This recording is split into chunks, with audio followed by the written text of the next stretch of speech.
ദൈവനാമം വാഴ്ത്തപ്പെടുമാറാകട്ടെ. ദൈവത്തിൻ്റെ കൃപയാൽ ഗലാത്യ ലേഖനം എന്ന വിഷയത്തിൻ്റെ 3-ാമത്തെ സെക്ഷനിൽ പ്രവേശിപ്പാൻ ദൈവം നമ്മെ സഹായിച്ചതോർത്ത് ഞാൻ ദൈവത്തെ സ്തുതിക്കുന്നു, സ്തോത്രം ചെയ്യുന്നു. ഞങ്ങൾക്ക് ഏവർക്കും കർത്താവായ യേശുക്രിസ്തുവിന്റെ നാമത്തിൽ സ്നേഹബന്ധങ്ങളെ അറിയിക്കുകയാണ്. വിശേഷാൽ നിങ്ങൾ കഴിഞ്ഞ നാളുകൾ നൽകിയ സഹകരണത്തിന് പ്രാർത്ഥനയുടെ പിൻബലത്തിനും എല്ലാം ഞാൻ നന്ദി പറയുന്നു. ദൈവം നിങ്ങളെല്ലാവരെയും ധാരാളമായി അനുഗ്രഹിക്കുമാറാകട്ടെ. ഞാൻ കഴിഞ്ഞ ദിവസങ്ങളിൽ 3-ാം അധ്യായമാണ് ധ്യാനിച്ചുകൊണ്ടിരുന്നത്. ഇന്ന് നാം 4-ാം അധ്യായത്തിൻ്റെ 1-ാം വാക്യം മുതൽ നമ്മുടെ ധ്യാനം തുടരുകയാണ്. അവകാശി സർവത്തിനും യജമാനെങ്കിലും ശിശുവായിരിക്കുന്നിടത്തോളം ദാസനേക്കാൾ ഒട്ടും വിശേഷമുള്ളവനല്ല. പിതാവ് നിശ്ചയിച്ച അവധിയോളം രക്ഷകന്മാർക്കും ഗൃഹവിചാരകന്മാർക്കും കീഴ്പ്പെട്ടവനത്രേ എന്ന് ഞാൻ പറയുന്നു. അതുപോലെ നാമും ശിശുക്കളായിരുന്നപ്പോൾ ലോകത്തിൻ്റെ ആദിപാഠങ്ങളിൽ കീഴിൽ അടിമപ്പെട്ടിരുന്നു. എന്നാൽ കാലസമ്പൂർണത വന്നപ്പോൾ ദൈവം തൻ്റെ പുത്രനെ സ്ത്രീയിൽ നിന്ന് ജനിച്ചവനായി ന്യായപ്രമാണത്തിന് കീഴിൽ ജനിച്ചവനായി നിയോഗിച്ചയച്ചത് അവൻ ന്യായപ്രമാണത്തിന് കീഴിലുള്ളവരെ വിലയ്ക്ക് വാങ്ങിയിട്ട് നാം പുത്രത്വം പ്രാപിക്കണമെന്ന് തന്നെ. മക്കൾ ആകുകൊണ്ട് അബ്ബാ പിതാവേ എന്ന് വിളിക്കുന്ന സ്വപുത്രൻ്റെ ആത്മാവിനെ ദൈവം നമ്മുടെ ഹൃദയങ്ങളിൽ അയച്ചു. അങ്ങനെ നീ ഇനി ദാസനല്ല, പുത്രനത്രേ. പുത്രനെങ്കിലോ ദൈവദത്താൽ അവകാശിയും ആകുന്നു. ഇവിടെ അപ്പോസ്തലൻ രക്ഷിക്കപ്പെട്ട ദൈവവേദനെ കുറിച്ച്, അവൻ്റെ പദവികളെക്കുറിച്ച് പറയുകയാണ്. ലോകത്തിൻ്റെ മോഹത്തിനനുസരിച്ച് നടന്ന കാലഘട്ടം ഉണ്ടായിരുന്നു. അതിനുശേഷമായി കർത്താവായ യേശുക്രിസ്തുവിനെ കണ്ടുമുട്ടി യേശുക്രിസ്തുവിന്റെ വിശ്വാസത്താൽ അവൻ ദൈവത്തിൻ്റെ മകനായി തീർന്നു, മകളായി തീർന്നു. അങ്ങനെ ആയിത്തീർന്ന വ്യക്തിയെ സംബന്ധിച്ചിടത്തോളം അവൻ ഇനി ദാസനല്ല, പുത്രനാണ്. പുത്രനാണെങ്കിൽ ദൈവദത്താൽ അവകാശിയുമാകുന്നു എന്ന് പറയുകയാണ്. അതുപോലെ അദ്ദേഹം പറഞ്ഞ മറ്റൊരു ഉദാഹരണം ഇതാണ്. ഒരു വീട്ടിലെ ഒരു കുഞ്ഞ് ഒരു സമ്പന്നൻ്റെ മകനായി ജനിച്ച കുഞ്ഞാണെങ്കിൽ പോലും ആ സമ്പന്നൻ്റെ സ്വത്തുക്കൾക്ക് അവകാശിയാകുന്നത് അവൻ അതിൻ്റെ പക്വത പ്രാപിച്ചതിന് ശേഷമായിരിക്കും. അതുവരെ ആ കുഞ്ഞിനെ പരിപാലിക്കുന്ന ദാസന്മാരുണ്ടായേക്കാം. എന്നാൽ ഈ ദാസന്മാർ ഒരിക്കലും ഈ സ്വത്തിന് അവകാശമില്ല. അതേസമയം ഈ കുട്ടിയെ വളർത്തിക്കൊണ്ടുവരുന്നതിൽ അവരൊരു പങ്ക് വഹിക്കുന്ന സംരക്ഷകരായി നീങ്ങുന്ന ആളുകളാണ്. എന്നാൽ പക്വത പ്രാപിച്ചു കഴിയുമ്പോൾ ഈ സമ്പന്നൻ്റെ സമ്പത്തുകൾക്ക് ഈ കുട്ടി അവകാശിയാകുന്നു. നാം ലോകത്തിന് മുഖത്താൽ ജീവിക്കുന്ന കാലഘട്ടങ്ങളിൽ നാം ദൈവത്തിൻ്റെ സൃഷ്ടിയാണെങ്കിൽ പോലും ദൈവിക അനുഗ്രഹങ്ങൾക്ക് നമ്മൾ ഒരിക്കലും അർഹരായിരുന്നില്ല. എന്നാൽ കർത്താവായ യേശുക്രിസ്തു മുഖാന്തരം അവനുള്ള വിശ്വാസത്തിൽ നാം രക്ഷിക്കപ്പെട്ട് നാം ദൈവകുടുംബത്തിന് അംഗമായി തീരുമ്പോൾ നിശ്ചയമായും നമ്മൾ സ്വർഗീയ കുടുംബത്തിലെ സകല അനുഗ്രഹങ്ങൾക്കും അവകാശികളായി തീരുകയാണ്. എന്നാൽ അന്ന് നിങ്ങൾ ദൈവത്തെ അറിയാതെ സ്വഭാവത്താൽ ദൈവങ്ങളല്ലാത്തവർക്ക് അടിമപ്പെട്ടിരുന്നു. ഇപ്പോഴോ ദൈവത്തെ അറിഞ്ഞും വിശേഷാൽ ദൈവം നിങ്ങളെ അറിഞ്ഞുമിരിക്കെ നിങ്ങൾ പിന്നെയും ബലഹീനവും ദരിദ്രവുമായ ആദിപാഠങ്ങൾക്ക് തിരിഞ്ഞ് അവയ്ക്ക് പുതുതായി അടിമപ്പെടുവാൻ ഇച്ഛിക്കുന്നത് എങ്ങനെ? നിങ്ങൾ ദിവസങ്ങളും മാസങ്ങളും കാലങ്ങളും ആണ്ടുകളും പ്രമാണിക്കുന്നു.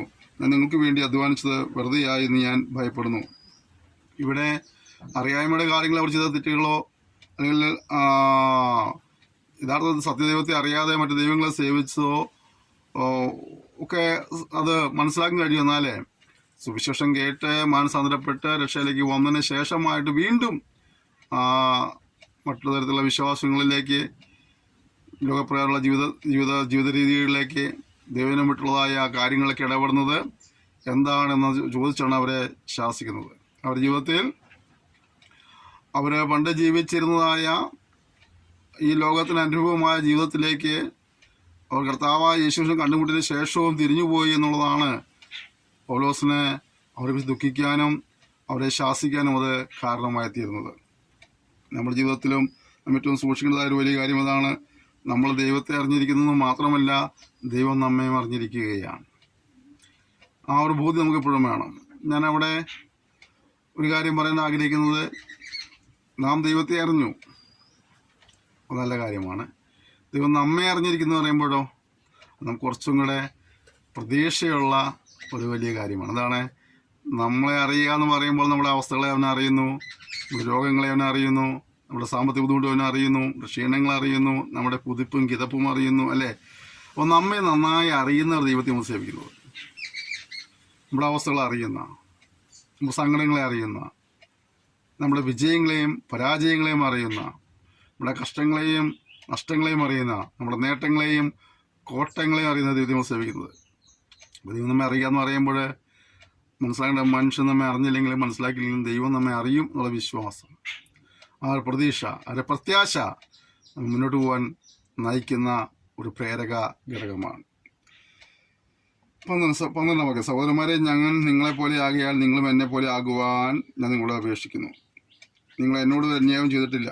ഞാൻ ശരീരത്തിലെ ബലഹീന നിമിത്തം ഒന്നാമത് നിങ്ങളുടെ സുവിശേഷം അറിയിപ്പാൻ സംഗതി വന്നു എന്ന് നിങ്ങൾ അറിയുന്നുവല്ലോ. എൻ്റെ ശരീര സംബന്ധമായി നിങ്ങൾക്കുണ്ടായിരുന്ന പരീക്ഷ നിമിത്തം നിങ്ങൾ നിന്നയോ വെറുപ്പോ കാണിക്കാതെ ദൈവദൂതനെ പോലെ ക്രിസ്തുവേശുവിനെ പോലെ എന്നെ കൈക്കൊള്ളുക യാത്ര ചെയ്തത്. നിങ്ങളുടെ ഭാഗ്യപ്രശംസ എവിടെ? കഴിയുമെങ്കിൽ നിങ്ങളുടെ കണ്ണ് ചൂഴ്ന്നെടുത്ത് എനിക്ക് തരുമായിരുന്നു എന്നതിന് ഞാൻ സാക്ഷി.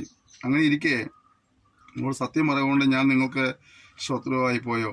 അവർ നിങ്ങളെക്കുറിച്ച് എരിവ് കാണിക്കുന്നത് ഗുണത്തിനായിട്ടല്ല, നിങ്ങളും അവരെക്കുറിച്ച് എരിവ് കാണിക്കേണ്ടതിന് അവർ നിങ്ങളെ പുറത്തിട്ട് അടച്ചു കളയുവാൻ നിശ്ചയിക്കത്ര ചെയ്യുന്നത്. നിങ്ങളോട് കൂടി ഇരിക്കുമ്പോൾ മാത്രമല്ല, എല്ലായ്പ്പോഴും നല്ല കാര്യത്തിൽ എരിവ് കാണിക്കുന്നത് നന്ന്. ക്രിസ്തു നിങ്ങളിൽ ഉരുവാകുവോളം ഞാൻ പിന്നെയും പ്രസവവേദനപ്പെടുന്നവരായി എൻ്റെ കുഞ്ഞുങ്ങളെ ഇന്ന് നിങ്ങളുടെ അടുക്കൽ ഇരുന്ന് എൻ്റെ ശബ്ദം മാറ്റുവാൻ കഴിഞ്ഞിരുന്നെങ്കിൽ കൊള്ളായിരുന്നു ഞാൻ നിങ്ങളെക്കുറിച്ച് വിഷമിക്കുന്നു. ഇവിടെ പൗലോസ് അവരെക്കുറിച്ച് പറഞ്ഞത്, പൗലോസ് അവരുടെ അടുക്കൽ വന്ന സമയത്ത് പൗലോസിനോട് ശുശ്രൂഷിക്കുന്നതിൽ കാണിച്ച ഉത്സാഹത്തെക്കുറിച്ചൊക്കെയാണ് ഇവിടെ പൗലോസ് പറഞ്ഞത്. അവര് തൻ്റെ ശാരീരികമായ അവസ്ഥയിൽ വെറുപ്പും മറുപ്പും കാണിക്കാതെ എന്നെ ശുശ്രൂഷിക്കുമാറും ദൈവദൂതനെ ശുശ്രൂഷിക്കുന്ന പോലെ, യേശു ക്രിസ്തുവിനെ ശുശ്രൂഷിക്കുന്ന പോലെയൊക്കെ ഈ ജനം തന്നെ സ്നേഹിക്കുകയും ശുശ്രൂഷിക്കുകയും ചെയ്തു എന്നുള്ളതായ കാര്യം പറയാം. എന്നിട്ട് അദ്ദേഹം പറഞ്ഞത്, അങ്ങനെയൊക്കെ നിങ്ങൾ ചെയ്തെങ്കിലും സത്യം വിട്ടുപോയാൽ ഞാൻ നിങ്ങളെ ശാസിക്കും.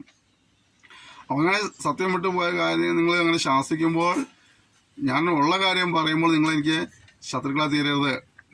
എന്നിട്ട് അവൻ വീണ്ടും പറഞ്ഞു തന്നെയാണ്, മറ്റുള്ളവർ മറ്റൊരു സുവിശേഷവുമായിട്ട് മറ്റൊരു യേശുക്രിസ്തുവിനെ പരിചയപ്പെടുത്തുമ്പോൾ, മറ്റൊരു ആത്മാവിനെ പരിചയപ്പെടുത്തുമ്പോൾ ഓർക്കേണ്ട കാര്യം, അവർ നിങ്ങളെ നന്നാക്കുവാനല്ല, അവർ ഈ കാണിക്കുന്ന തീക്ഷ്ണതയൊന്നും നിങ്ങളെ നന്മയ്ക്കല്ല, എന്താണ് നിങ്ങളെ കൊണ്ട് ചതിയിൽപ്പെടുത്തുവാനാണെന്ന് മനസ്സിലാക്കി അതിൽ തെറ്റൊഴിയുക എന്നുള്ളതായ ഒരു കാര്യം. ഞാൻ എപ്പോഴും പറയുന്ന പോലെ പിശാച് വരുന്നത് നമ്മൾ നന്നാക്കാനൊന്നുമല്ല, അവൻ ഉപായത്തിലാണ് വരുന്നത്.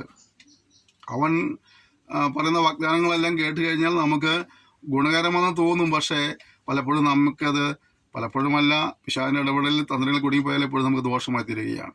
അപ്പോൾ അവർ കാണിക്കുന്ന ആ സ്നേഹം, അവർ കാണിക്കുന്ന ആ ഉത്സാഹം, അവർ കാണിക്കുന്നതായ ആ തീക്ഷ്ണത കാണുമ്പോൾ നമ്മുടെ നന്മയ്ക്കാന്ന് കരുതി നമ്മൾ ചെന്നുപെട്ടാൽ നമ്മൾ ചെന്ന് ആ സാത്താനെ വലിയ കൊടുങ്ങാനിടയായിത്തീരും. അത് നമ്മളെപ്പോഴും സൂക്ഷിക്കേണ്ട ഒരു കാര്യമാണ്. ലഭിച്ച കൃപ വ്യർത്ഥമാക്കാതെ സൂക്ഷിക്കേണ്ടത് നമ്മുടെ ഓരോരുത്തരെയും ഉത്തരവാദിത്തമാണ്.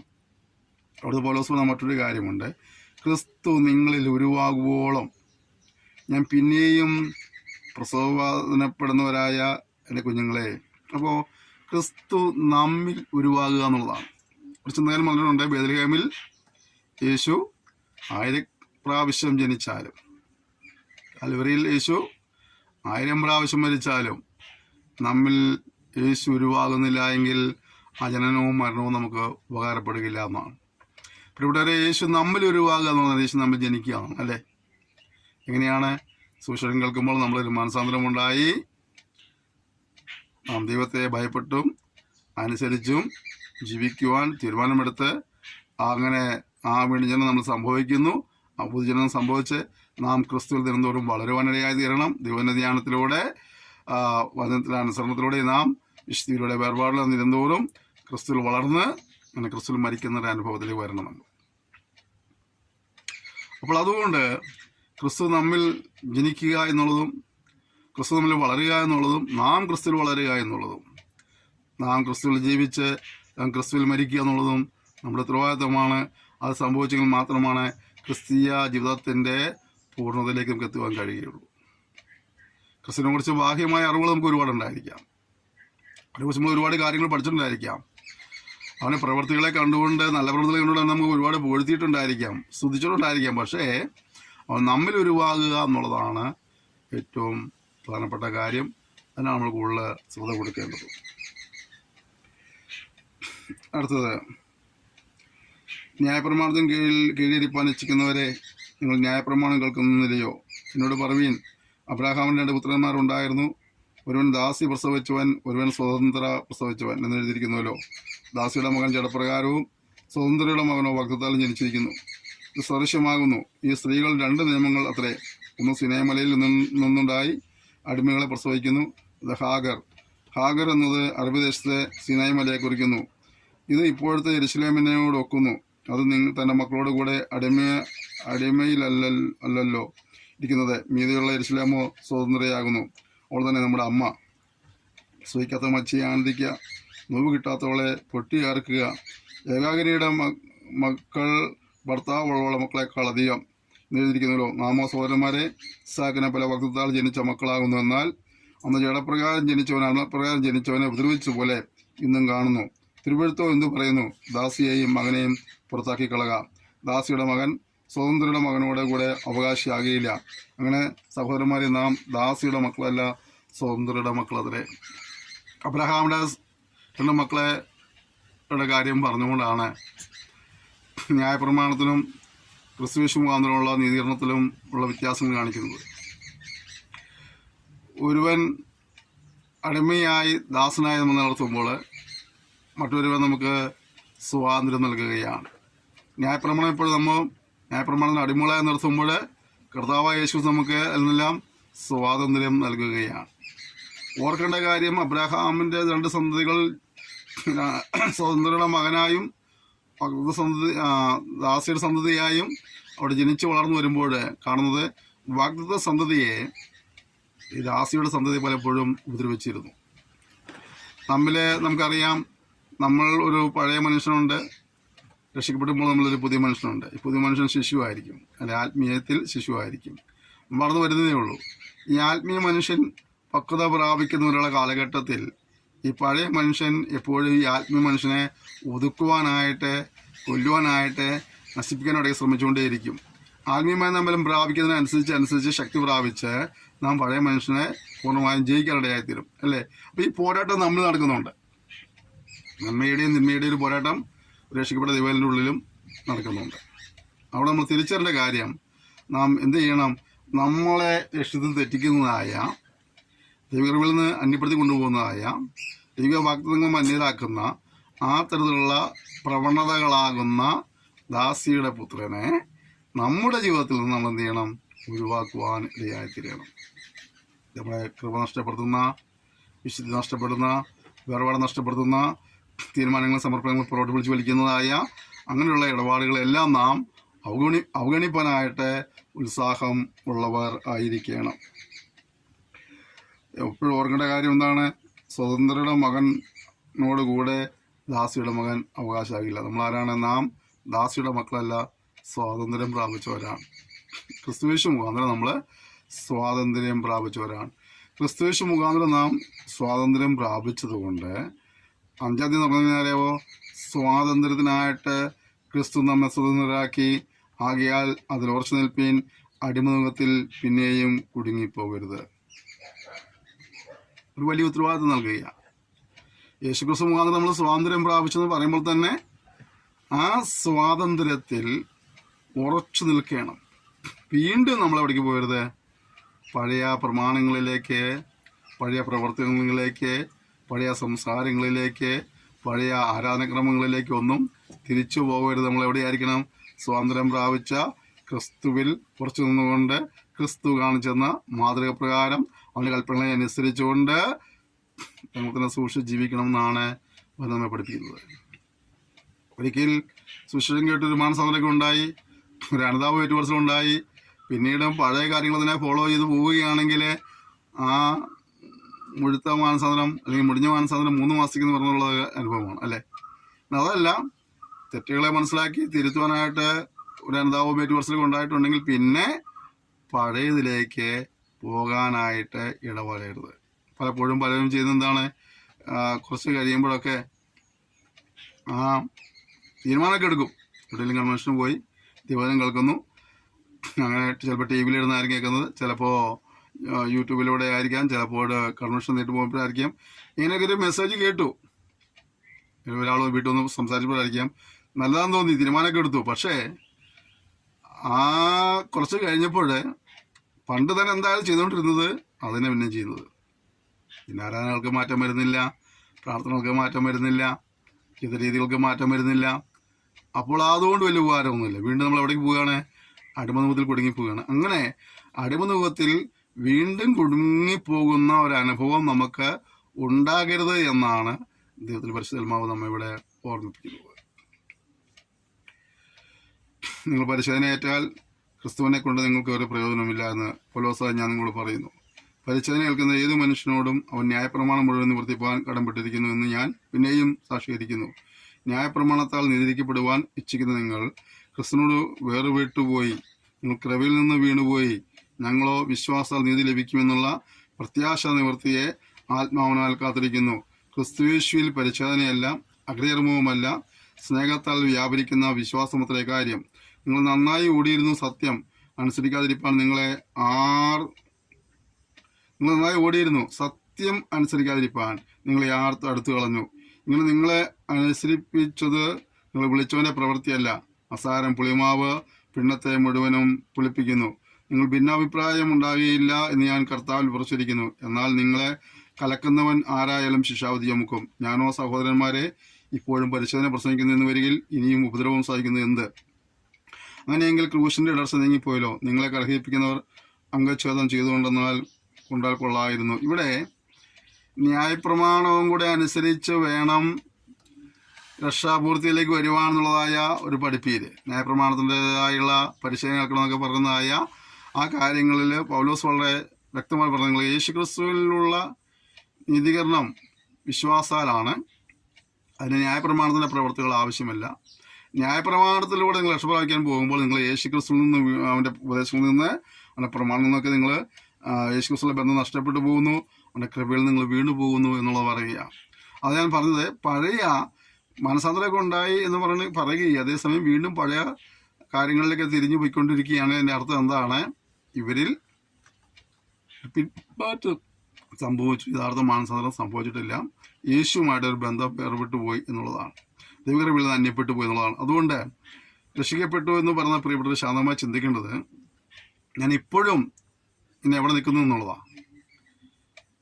ഒരുപാട് പേര് രക്ഷിക്കപ്പെട്ടതിന് ശേഷവും അവരവരായിരിക്കുന്ന ഇടങ്ങളിൽ തന്നെ തുടരുന്നത് കണ്ടിട്ടുണ്ട്. വിവരം കേട്ടു, ഭാവി മനസ്സിലായി, പാപത്തിന് ശിക്ഷയെന്ന് മനസ്സിലായി, ഇപ്പോൾ പോകുന്ന പോക്കിൽ രക്ഷപ്പെടാൻ കഴിയുമെന്ന് മനസ്സിലായി, അവരെ പാവങ്ങൾക്ക് ഏറ്റവും പറഞ്ഞ് ഉപേക്ഷിച്ച് ദൈവത്തെ ഭയപ്പെട്ട് ജീവൻ തീരുമാനമൊക്കെ എടുത്തു. കുറച്ച് കഴിഞ്ഞിട്ട് അവർ പണ്ട് എവിടെയായിരുന്നു അവിടെ തന്നെ അത് ഒതുങ്ങി നിന്നുകൊണ്ട് അങ്ങോട്ട് പൊരുത്തപ്പെട്ട് പോവുക. ആ ഒരു ജീവിതം വിജയപ്രദമായ ക്രിസ്തീയ ജീവിതത്തിന് സഹായകരമല്ല. ഇത് വിശ്വാസ മാർഗമാണ്. വിശ്വാസം നീതീകരണം പ്രാപിക്കും. എന്തെങ്കിലും കൊടുത്തും ചെയ്ത് നീതീകരണം പ്രാപിക്കുന്ന ഒരു പരിപാടി അല്ല ഇത്. ഇത് മനസ്സിലാക്കുവാൻ വിശ്വാസാൽ നീതീകരണം പ്രാപിച്ചവർ പിന്നെ അപ്പുറത്ത് പോയിട്ട് ചിലതെല്ലാം ചെയ്തുകൊണ്ട് പ്രാപിക്കാനായിട്ട് ഉള്ള ഉത്സാഹവും അവരുടെ ഒഴിവാക്കണം എന്നാണ് കർത്താവിന്റെ വചനം പറയുന്നത്. അടുത്തത്, സഹോദരന്മാരെ, നിങ്ങൾ സ്വാതന്ത്ര്യത്തിനായി വിളിക്കപ്പെട്ടിരിക്കുന്നു. ഈ സ്വാതന്ത്ര്യം ജഡത്തിന് അവസരമാക്കുക മാത്രം ചെയ്യാതെ സ്നേഹത്താൽ അന്യോന്യം സേവിപ്പിൻ. നീ സ്വാതന്ത്ര്യം പ്രാപിച്ചവരോട് പറയുക, സ്വാതന്ത്ര്യത്തിനായി നിങ്ങൾ വിളിക്കപ്പെട്ടിരിക്കുന്നവരാ. ഈ സ്വാതന്ത്ര്യം എന്ത് ചെയ്യരുത്? ജഡത്തിന് അവസരമാക്കുക മാത്രം ചെയ്യാതെ സ്നേഹത്തിൽ അന്യോന്യം സേവിപ്പിൻ. ഈ സ്വാതന്ത്ര്യം ഉണ്ടാകുമ്പോൾ തന്നെ ആ സ്വാതന്ത്ര്യത്തെ ദുർവിനിയോഗം ചെയ്യുന്നതായ വ്യക്തികളെ നമ്മൾ കണ്ടിട്ടുണ്ട്, അല്ലേ? എനിക്കറിയാവുന്ന ഒരു സംഭവം ഞാൻ പറയാം. ഒരു സഹോദരൻ അദ്ദേഹത്തെ മറ്റൊരു വീട്ടിൽ വളരെ ആ വീട്ടിലെല്ലാ സ്വാതന്ത്ര്യവും, അതിന് ഏത് മുറി കയറാനുള്ള സ്വാതന്ത്ര്യം ഉണ്ടായിരുന്നു, അവിടെ എന്ത് ഭക്ഷണം എടുത്ത് കഴിക്കാനുള്ള സ്വാതന്ത്ര്യം ഉണ്ടായിരുന്നു. അങ്ങനെ ആ വീട്ടിലെ ആളുകൾ ഈ സഹോദരനെ വളരെ സ്നേഹിക്കുകയും കരുതുകയും ശുശ്രൂഷിക്കുകയും ചെയ്യുകയും ഇടയായിത്തീർന്നു. വളരെ സ്വാതന്ത്ര്യം, ആ വീട്ടിലെ കുഞ്ഞുങ്ങളെ പോലെ തന്നെയുള്ള സ്വാതന്ത്ര്യം ഈ സഹോദരന് അവർ കൊടുക്കേണ്ടതായിത്തീർന്നു. എന്നാൽ സംഭവിച്ചത്, കുറച്ച് നാളുകൾ കഴിഞ്ഞപ്പോൾ ഈ സഹോദരൻ അവരുടെ വീട്ടിൻ്റെ അകത്ത് കയറി അവരുടെ അലമാരിൽ നിന്ന് വിലപ്പെട്ടതായ ഒരു വസ്തു മോഷ്ടിച്ചിട്ട് പിന്നെയും ഈ സഹോദരനോട് കയറി നടന്ന ആർക്കും ഇദ്ദേഹത്തിനൊരു സംശയമില്ല, ഇവർ വസ്തു പോയതും അറിഞ്ഞുമില്ല. കുറച്ച് ദിവസങ്ങൾ കഴിഞ്ഞ ശേഷമായിട്ട് ഈ വസ്തു ആവശ്യമായ സമയത്ത് അത് അന്വേഷിച്ച് ചെന്നപ്പോൾ ഈ അലമാരിക്ക് അത് കാണുന്നില്ല. അവരാ വീട് മുഴുവൻ അരിച്ചുപെറുക്കി അന്വേഷിച്ചൊന്നും കാണുന്നില്ല. അപ്പം അങ്ങനെ ഈ സഹോദരനെ വീട്ടുകാർ വിളിച്ചു ചോദിച്ചു, എടാ നമ്മുടെ ഇന്ന സാധനം കാണുന്നില്ല, അത് നീ എവിടെയെങ്കിലും ഇരിക്കാനുണ്ടായിരുന്നു ചോദിച്ചപ്പോൾ അവൻ പറയണ്ട ഞാൻ അത് എടുത്തുകൊണ്ട് പോകുന്നു. അപ്പോൾ അവൻ ആ വീട്ടിലെല്ലാ സ്വാതന്ത്ര്യവും ഉണ്ടായിരുന്നു, ആ അലമാര തുറക്കാനുള്ള സ്വാതന്ത്ര്യം ഉണ്ടായിരുന്നു. അവനെന്ത് ചെയ്തു? ആ സ്വാതന്ത്ര്യത്തെ ദുർവിനിയോഗം ചെയ്തു എന്നുള്ളതാണ്. അപ്പോൾ സ്വാതന്ത്ര്യം എന്നുള്ളത് കൊണ്ട് അത് മിസ്യൂസ് ചെയ്യാനുള്ളതല്ല. എന്താണ്? സ്നേഹത്തിൽ അന്യോന്യം സേവിക്കുക എന്നുള്ളതല്ലാതെ യാതൊരു നിലയ്ക്കും അത് ദുഷ്ടതയ്ക്ക് മറയാക്കുവാനായിട്ട് ഇടവരരുത്. ഇനി അടുത്തത്, കൂട്ടുകാരൻ നിന്നെപ്പോലെ സ്നേഹിക്കണമെന്നുള്ള ഏകവാക്യത്തിൽ ന്യായപ്രമാണം മുഴുവൻ അടങ്ങിയിരിക്കുന്നു. നിങ്ങൾ അന്യോന്യം കടിക്കുകയും തിന്നുകളയുകയും ചെയ്താലോ ഒരുവനാൽ ഒരുവൻ ഒടുങ്ങിപ്പോകാതിരിക്കാൻ സൂക്ഷിച്ചോളും. 15-ാം വാക്യം വളരെ ശ്രദ്ധയോടെ. ഇന്ന് പരസ്പരം തമ്മിലടിക്കുന്ന ആളുകളെ കൊണ്ട് സമൂഹം നിറഞ്ഞിരിക്കുകയാണ്. അത് കുടുംബമായാലും സഭയായാലും സമൂഹമായാലും ഒക്കെ പരസ്പരം അങ്ങോട്ടും ഇങ്ങോട്ടുമൊക്കെ അടിക്കുന്ന, ദ്രോഹിക്കുന്ന ഒരു സ്ഥിതിയിലേക്ക് കാര്യങ്ങൾ നീങ്ങിക്കൊണ്ടിരിക്കുകയാണ്. ഇതിലൊക്കെ ഏറ്റവും സങ്കടമെന്നുള്ളത്, രക്ഷിക്കപ്പെട്ടു എന്ന് പറയുന്ന, വേർപെട്ടവരെന്ന് പറയുന്ന, വിശുദ്ധിയിൽ ജീവിക്കുന്നവരെന്ന് പറയുന്ന, പ്രാർത്ഥനാവീരന്മാരെന്ന് പറയുന്ന, ദൈവമക്കളെന്ന് പറയുന്ന ആളുടെ ഇടയിൽ പോലും ഈ കലഹത്തിൻ്റെ അവസ്ഥയുണ്ടെന്നുള്ളതാണ്. ഒരേ പ്രസ്ഥാനത്തിൽപ്പെട്ടവർ, ഒരേ സെൻട്രലിൽപ്പെട്ടവർ, ഒരേ സഭയിൽ കൂടുന്നവർ, അവർ പോലും പരസ്പരം ഐക്യതയില്ലാതെ നിൽക്കുന്ന ഓരോ സഭകളിലും ഗ്രൂപ്പുകളിൽ നടക്കുന്ന ഒരുപാട് കാര്യങ്ങൾ നമുക്കറിയാമെങ്കിൽ, ഒരേ പനമർത്തം കുടിക്കുന്നത്, ഒരേ അപ്പം അവർ ഭക്ഷിക്കുന്നത്, പക്ഷേ അവരിൽ പോലും എന്തില്ല? ഒരു ഐക്യതയില്ല. ഒരേ സെൻട്രലിൽപ്പെട്ട ദേവദാസന്മാർ തമ്മിൽ കണ്ടാമിണ്ടാത്തവരുണ്ട്, ഒരേ സഭയിലെ വിശ്വാസികൾ പരസ്പരം കണ്ടാമിണ്ടാത്തവരുണ്ട്. അപ്പം അങ്ങനെയൊക്കെ വരുമ്പോൾ ഇവിടെ എന്തോ സംഭവിച്ചു? ഭിന്നത ഉണ്ടായെന്നുള്ളതാണ് അല്ലേ? പരസ്പരം അവർ കടിച്ചു കീറുവാനായിട്ട് ശ്രമിച്ചുകൊണ്ടിരിക്കുകയാണ്, പരസ്പരം കടിച്ചു കീറുവാൻ ശ്രമിക്കുകയാണ്. കടിച്ചു കീറാൻ ശ്രമിക്കുന്നത് മാത്രമല്ല, അവിടെ കിടന്ന മറ്റൊരു കാര്യം, ഒരുവനാൽ ഒരുവൻ ഒടുങ്ങിപ്പോകാതിരിക്കാൻ സൂക്ഷിക്കണം. എപ്പോഴും ഈ പരസ്പരം വൈരാഗ്യമൊക്കെ ഉണ്ടാക്കി കഴിയുമ്പോൾ പിന്നെ മറ്റൊരു നശിപ്പിക്കുക എന്നുള്ളതാണ്. തല്ലിക്കൊല്ലാൻ പോയില്ലെങ്കിലും അവൻ എങ്ങനെയെങ്കിലും അവനെക്കുറിച്ച് അപവാദം പറഞ്ഞുണ്ടാക്കി, അവനെക്കുറിച്ച് എവിടെയെല്ലാം കംപ്ലൈൻറ്റ് പറയാം, എവിടെയെല്ലാം കംപ്ലൈൻറ്റൊക്കെ പറഞ്ഞ് അവൻ ഒരു നിലയ്ക്കും തലപൊക്കാത്ത നിലയിൽ അവനെ കൊണ്ട് അപവാദം പറഞ്ഞ് അവനില്ലാത്തൊക്കെ വെച്ച് കെട്ടി അവനെ തോൽപ്പിക്കാനായിട്ട് ശ്രമിക്കുന്ന പ്രവണതകൾ ആത്മീയ ലോകത്തോട് നമ്മൾ സമ്മതിക്കണം. മറ്റ് പുറമുള്ള കാര്യം നമുക്ക് ഇപ്പോൾ ചിന്തിക്കണ്ട. നമ്മുടെ ഇടയിൽ പോലും അത് വളരെ രൂക്ഷമായിക്കൊണ്ടിരിക്കുകയാണ്. ഒരുവനെ നശിപ്പിക്കുവാൻ വേണ്ടി എന്തും പറയാൻ മടിയില്ലാത്ത ആളുകൾ. ഇതിലൊക്കെ രസം, കുറച്ച് ദിവസം മുമ്പ് വരെ അല്ലെങ്കിൽ കുറച്ച് മണിക്കൂറുകൾ മുമ്പ് വരെ ഇപ്പോൾ അവർ കുറ്റവാളി എന്ന് പറയുന്ന ആ മനുഷ്യനെ കൂടെ നടന്ന് അയാളെ നന്മ കൈപ്പറ്റി അയാളിൽ നിന്ന് പല കാര്യങ്ങളും അനുഭവിച്ച് അങ്ങനെയൊക്കെ പോയ ആളുകളാണ് കുറച്ച് കഴിയുമ്പോൾ ആ മനുഷ്യനെതിരെ തിരിഞ്ഞിട്ട് അയാൾ വലിയ കുറ്റവാളിയാണ്, ഭയങ്കര പ്രശ്നക്കാരനാണ്, അല്ലെങ്കിൽ അങ്ങനെ ചെയ്തു ഇങ്ങനെ ചെയ്തൊക്കെ പറഞ്ഞ് പരത്തുക. പറഞ്ഞു വരുത്തുമ്പോൾ ഒരുപക്ഷെ മറ്റേ മനുഷ്യൻ ഇവർ പറഞ്ഞ പോലെ ഒപ്പം പറയാൻ പോകുന്നില്ലെങ്കിൽ ആളുകൾ കേൾക്കുന്നത് നമ്മളാൾക്ക് അങ്ങനെ കുഴപ്പമുണ്ടല്ലോ. ആരെന്തെങ്കിലും ഒരു അപവാദം പറഞ്ഞാൽ അപവാദം നമ്മൾ മറ്റൊരാളുടെ പോയി പറഞ്ഞ് കുറച്ച് സമയം കൊണ്ട് ഇതങ്ങളുടെ നാട്ടിൽ മുഴുവൻ പാട്ടായി അല്ലേ.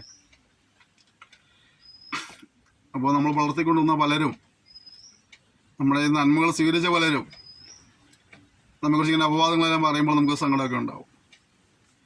അവരുടെ ലക്ഷ്യം എന്താണ്? എങ്ങനെയെങ്കിലും ഈ മനുഷ്യനെ നശിപ്പിക്കുക എന്നുള്ളതാണ്, അവൻ്റെ പദവിയിൽ നിന്ന് തള്ളിയിടുക എന്നുള്ളതാണ്.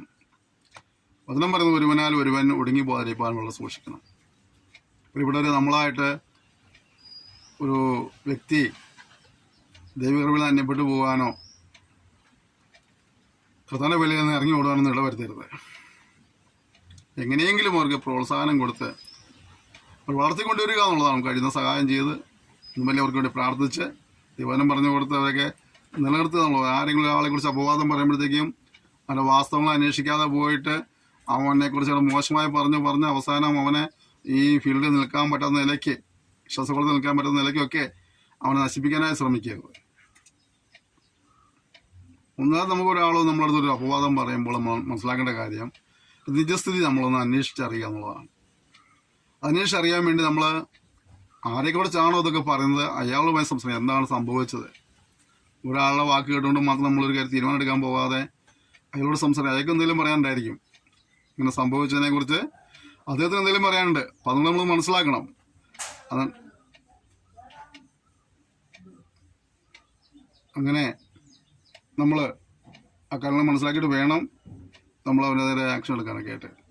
ഇവിടെ പറഞ്ഞത് ഒരുവനാൽ ഒരുവൻ ഒടുങ്ങി പോകാതിരിക്കാൻ വളരെ സൂക്ഷിക്കണം. നമ്മളായിട്ട് ഒരാൾ ദൈവങ്ങളിൽ നിന്ന് അന്യപ്പെട്ടു പോയി എന്നുള്ളതല്ല, നമ്മളായിട്ട് ഒരാളെങ്കിലും ഒരാൾ ദൈവത്തിലേക്ക് വരുവാൻ കാരണമായി തീരുവാനായിട്ട്, ദിവസങ്ങളിൽ വളരുവാൻ കാരണമായി തീരാനായിട്ട് നമ്മളെ നമുക്ക് അങ്ങനെയുള്ളവരെ പ്രോത്സാഹിപ്പിക്കുവാൻ അവർ വളർത്തിക്കൊണ്ടിരുവാനുള്ള ഒരു ഉത്സാഹം നമുക്കുണ്ടാകട്ടെ. പലപ്പോഴും ദിവസങ്ങളിലെ ഒരുവൻ മുഖാന്തരം മറ്റൊരു ഒടുങ്ങിപ്പോകുന്ന, ചിലർ കർത്താവിൻ്റെ വേലയിൽ നിന്ന് ഇറങ്ങിപ്പോകുന്ന, ചില വിശ്വാസങ്ങളിൽ നിന്ന് ഇറങ്ങിപ്പോകുന്ന നിലകളിലൊക്കെയുള്ള പ്രവർത്തികളും ഇടപാടുകളും ഒക്കെ ഉണ്ടാകുന്നത് ദുഃഖത്തോടെ നമ്മൾ കാണേണ്ട കാര്യമാണ്. പരസ്പരം തമ്മിലടിക്കുന്ന ഒരു അനുഭവത്തിൽ നിന്നൊക്കെ നമ്മൾ വ്യതിയാനം ഉണ്ടാകേണ്ടത് അത്യന്താപേക്ഷിതമാണ്. വളരെ ഗൗരവത്തോടെ നാം കാണുകയും വളരെ ഗൗരവത്തോടെ ചിന്തിക്കുകയും വളരെ ഗൗരവത്തോടെ നമ്മുടെ ജീവിതത്തിൽ വന്ന് ക്രമീകരണം വരുത്തുന്ന ചില തലങ്ങളാണ് നമ്മൾ ഇത് സൂചിപ്പിച്ചുകൊണ്ടിരുന്നത്. ഏതെങ്കിലും തലങ്ങളിലൊക്കെ നമുക്കും ഒരു ക്രമീകരണവും മാറ്റവും ആവശ്യമാണെങ്കിൽ അത് നമ്മെ സമർപ്പിച്ച് അപ്രകാരം ജീവനായിട്ട് കർത്താവ് നമ്മെ സഹായിക്കുമാറാകട്ടെ. നമ്മെ സമർപ്പിച്ച് ദൈവത്തോട് ഒരുമിച്ച് പ്രാർത്ഥിക്കാം. ഒരു വലിയ വ്യതിയാനം നമ്മളുണ്ടാകുവാനായിട്ട്, നാം ദൈവസഭയെ നശിപ്പിക്കുന്നവരായിട്ടല്ല, മുടിപ്പിക്കുന്നവരായിട്ടല്ല, മറിച്ച് ദൈവസഭയിൽ ഇങ്ങനത്തെ വളർത്തിയെടുക്കുവാനായിട്ട്, പ്രോത്സാഹിപ്പിക്കുവാനായിട്ടുള്ള കൃപയ്ക്കായിട്ട് നമുക്ക് ദൈവത്തോട് യാചിക്കുക. സ്വർഗീയ പിതാവിധം സെക്ഷനായി സ്തോത്രം ചെയ്യുന്നു. ഒരു വിധങ്ങൾ സംസാരിപ്പാൻ ഇടയായി തീർന്നല്ലോ. വളരെ കർത്താവ് അനുഗ്രഹിക്കുമ്പോഴാണെന്ന് പ്രാർത്ഥിക്കുന്നു. ഞങ്ങളാൽ കർത്താവ് ഒരുവൻ ഒടുങ്ങിപ്പോകുന്ന ഒരവസ്ഥയല്ല, മറിച്ച് ഞങ്ങളാൽ ഒരുവനെ പ്രോത്സാഹിപ്പിക്കുവാനും ആത്മീയങ്ങൾ വളർത്തുവാനും ശക്തിപ്പെടുത്തുവാനും കർത്താവ് കൃപ നൽകുമെന്നാണെന്ന് പ്രാർത്ഥിക്കുന്നു. ഞങ്ങൾ വായിച്ചതുപോലെ ഞങ്ങൾക്ക് ലഭിച്ച സ്വാതന്ത്ര്യങ്ങൾ ദുഷ്ടതയ്ക്ക് മറയാക്കാതെ ആ സ്വാതന്ത്ര്യത്തിൻ്റെ അതിൻ്റെ നന്മ അനുഭവിച്ചുകൊണ്ട് തന്നെ പരസ്പരം മറ്റുള്ളവരെ ശുശ്രൂഷിപ്പാൻ, സ്നേഹത്തിൽ സേവിപ്പാൻ കൃപയിൽ മാറണമെന്ന് പ്രാർത്ഥിക്കുന്നു. ലഭിച്ച സ്വാതന്ത്ര്യത്തെ ഞങ്ങൾ വീണ്ടും വഴുതി മാറി അടിമൂലത്തിൽ കുടുങ്ങിപ്പോവാൻ ഇടവരുത്തേണ്ടത് ഞങ്ങൾ പ്രാർത്ഥിക്കുന്നു. കർത്താവെ, ഞങ്ങൾ നേരത്തെ വായിച്ചതുപോലെ തന്നെ ക്രിസ്തു ഞങ്ങളിൽ ഉരുവാകുവോളം എന്നുള്ള ചിന്തയിൽ ഇതുവരെയും യേശു ക്രിസ്തുമായി വ്യക്തിപരമായ ബന്ധം സ്ഥാപിച്ചെടുക്കാത്ത ആരെങ്കിലും സന്ദേശങ്ങൾക്ക് എന്നെങ്കിൽ അവരുടെ ജീവിതത്തിലും യേശു ക്രിസ്തു വ്യക്തിപരമായി അറിയുവാനായിട്ട് അങ്ങേ അനുസരിപ്പാൻ, അങ്ങേ സേവിപ്പാൻ അവർക്ക് ഭാഗ്യം കൊടുക്കുമാറാകണമെന്ന് പ്രാർത്ഥിക്കുന്നു. എല്ലാ നിലകളിലും കർത്താവിന് കുറിയതായ ആ സ്വാതന്ത്ര്യം അനുഭവിപ്പാൻ, ക്രിസ്തു യേശു മുഖാന്തരമുള്ള നീതീകരണം പ്രാപിപ്പാനായി ഇന്നത്തെ കർത്താവ് സഹായിക്കുമാറാകണമെന്ന് പ്രാർത്ഥിക്കുന്നു. ഒരു കാലഘട്ടത്തിൽ കർത്താവിനെ അറിഞ്ഞ പ്രിയപ്പെട്ടവർ ഇതേ നിലകളിൽ പിന്നെയും പഴയ ആദിപാഠങ്ങൾക്ക് മടങ്ങിപ്പോകുന്നെങ്കിൽ തിരിച്ചുവരുവാൻ ഈ സന്ദേശം അവർക്കൊരു പ്രചോദനമായി തീരുമാനമാകണമെന്ന് പ്രാർത്ഥിക്കുന്നു. പരിശുദ്ധന്മാരോട് സംസാരിക്കണമേ. തിരുനാമത്തെ പിന്നെ മഹത്വപ്പെടുത്തിയാട്ടെ. യേശുവിൻ നാമത്തിൽ തന്നെ ആമേൻ. ക്ഷമയോടെ സന്ദേശം ശ്രമിക്കുന്നതിനായി നന്ദി പറയുന്നു. ദൈവം നിങ്ങളെല്ലാവരെയും ധാരാളമായി അനുഗ്രഹിക്കുമാറാകട്ടെ. കർത്താവിൻ്റെ ഒരു താമസിച്ചാൽ നമുക്ക് അടുത്ത എപ്പിസോഡിൽ വീണ്ടും കാണാം. അതുവരെയും കർത്താവ് തൻ്റെ വിസ്താരമായ ചെറുടികൾ നമ്മെ സൂക്ഷിക്കുന്നതിനായിട്ട് നമുക്ക് പരസ്പരം ഓർത്ത് പ്രാർത്ഥിക്കാം. നമ്മുടെ ലക്ഷ്യം എന്നുള്ളത് വല്ലവിധേനയും കത്തുന്ന തീയിൽ നിന്ന് ചില കൊള്ളികളെ കൂടെ വലിച്ചെടുത്ത് രക്ഷിക്കുക എന്നുള്ളതാണ്. നമ്മളാൽ ഒരുവൻ ഒടുങ്ങിപ്പോകുവാനല്ല, മറിച്ച് നമ്മളാൽ ഒരുവൻ കർത്താവിൻ്റെ ഒരുവൻ ഇടയായി തീരണനായിട്ട്, ദൈവ സഭയുടെ അംഗമായി തീരണനായിട്ട്, ദൈവരാജ്യത്തിലേക്ക് അവൻ പ്രവേശിക്കുവാൻ, ദൈവിക നന്മകൾ അനുഭവിപ്പാൻ ദൈവമക്കളായി തീർന്നുകൊണ്ട് അവൻ ദൈവത്തിൻ്റെ അവകാശിയായി തീർന്ന് ദൈവികാനുഗ്രഹങ്ങളും സന്തോഷവും സമാധാനവും എല്ലാം പ്രാപിപ്പാൻ ഇടവരണനായിട്ട് നമുക്ക് അവരെ കൂടെ ഓർത്ത് പ്രാർത്ഥിക്കുവാനും അവർ ദൈവത്തിലേക്ക് കൊണ്ടുവരാനുള്ളതായ നമ്മുടെ ഭാഗത്ത് ചെയ്യാൻ കഴിയുന്നതായ കാര്യങ്ങൾ ചെയ്യാനായിട്ട് നമ്മെ സമർപ്പിച്ച് മുന്നോട്ട് കർത്താവ് സഹായിക്കുമാറാകട്ടെ. കഴിഞ്ഞ നാളുകൾ നിങ്ങൾ നൽകിയ പ്രോത്സാഹനത്തിൽ ഓർത്തി നന്ദി പറയുന്നു. തുടർന്നും ഈ സന്ദേശങ്ങൾ മറ്റുള്ളവർക്ക് ഷെയർ ചെയ്യുക, ഈ ശുശ്രൂഷ ഓർത്ത് പ്രാർത്ഥിക്കുക, ഈ പഠന പദ്ധതിയെക്കുറിച്ച് മറ്റുള്ളവർ പറയുക. ഞാൻ പറഞ്ഞല്ലോ, എല്ലാവർക്കും ഒരു വർഷം അവരാരായിരിക്കും നടത്തുന്ന ഓടിപ്പോയിട്ട് കർത്താവിന് വല്ല ചെയ്യാൻ കഴിയില്ലെങ്കിലും നിങ്ങൾക്ക് കിട്ടുന്ന സന്ദേശം ഒന്ന് പങ്കുവയ്ക്കുന്നതിലൂടെ, ഷെയർ ചെയ്യുന്നതിലൂടെ, ആ വിരൽത്തുമ്പോൾ ഒന്ന് ആ ഷെയർ ബട്ടണിൽ ക്ലിക്ക് ചെയ്യുമ്പോഴേ ഇത് പലരുടെ അടുത്ത് എത്തുകയാണ്. 10 പേർക്ക് അയച്ചു കൊടുക്കാൻ കഴിഞ്ഞാൽ നിങ്ങൾ ഫേസ്ബുക്കിൽ കാണുന്നവർ ജസ്റ്റ് ഒന്ന് ഷെയർ ചെയ്യുക, വാട്സപ്പ് ഗ്രൂപ്പിൽ കാണുന്നവരൊന്ന് ജസ്റ്റ് ഷെയർ ചെയ്യുക, യൂട്യൂബിൽ കാണുന്നവരൊന്ന് അത് ഏതെങ്കിലും വിധത്തിൽ നിങ്ങൾക്ക് ഷെയർ ചെയ്യുക. അങ്ങനെയൊക്കെ എല്ലാ നിലകളിലും നമുക്കിത് സുവിശേഷീകരണത്തിൻ്റെ വ്യാപനത്തിന് നമ്മളെല്ലാവരും ചെയ്യുവാനായിട്ട് കർത്താവ് നമ്മെ സഹായിക്കുമ്പോഴാകട്ടെ.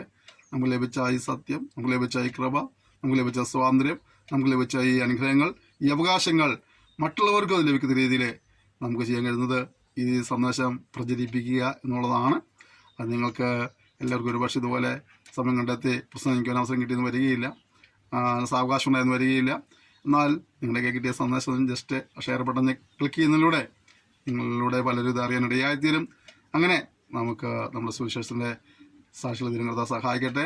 എല്ലാ സഹകരണത്തിനും പ്രോത്സാഹനത്തിനും കൂടി നന്ദി പറയുന്നു. Thank you. May God bless you.